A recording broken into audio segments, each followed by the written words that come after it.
Supreme court ने विश्वविद्यालय अनुदान आयोग यानी यूजीसी द्वारा 13 जनवरी 2026 को लागू किए गए नए नियमों पर रोक लगा दी है। इसे यूजीसी का काला कानून बताकर विरोध किया जा रहा था।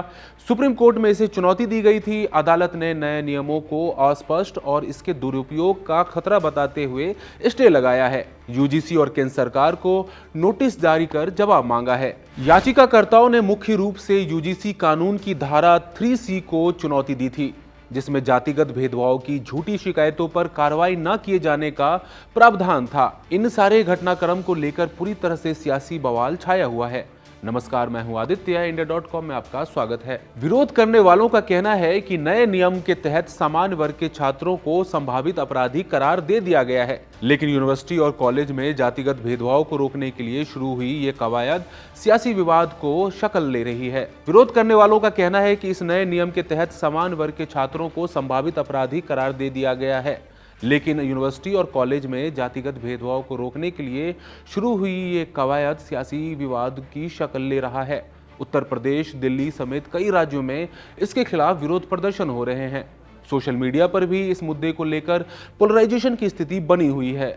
जहां एक तरफ ज्यादातर सवर्ण छात्र नए नियम के खिलाफ हैं, वहीं ज्यादातर ओबीसी, एससी, एसटी छात्र इस नए नियम के समर्थन में दिखाई पड़ रहे हैं। इस नए नियम के विरोधियों का मानना है कि इससे आपसी रंजिश की वजह से निर्दोष छात्रों को भी फंसाया जा सकता है। वहीं नए नियम के समर्थकों का कहना है कि कॉलेज कैंपसों और हॉस्टल में वंचित तबके से आने वाले छात्रों के साथ जातिगत भेदभाव होता आया है, इसलिए नए नियम की जरूरत है। अखिल भारतीय पिछड़ा वर्ग छात्र संघ का कहना है कि फिलहाल जो नियम है उसमें ओबीसी को जातिगत भेदभाव की परिभाषा के दायरे से बाहर रखा गया है। उन्हें समानता समिति में शामिल नहीं किया जाता है। ड्राफ्ट में झूठी शिकायतों के लिए सजा का भी प्रावधान था।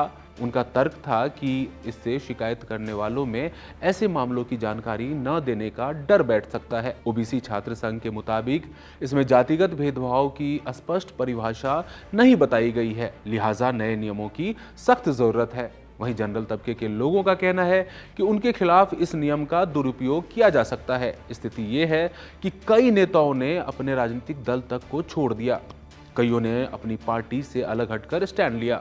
सोशल मीडिया पर जिस तरह से विवाद बढ़ रहा है, माहौल ओबीसी बनाम सवर्ण का होता हुआ दिखाई पड़ रहा है।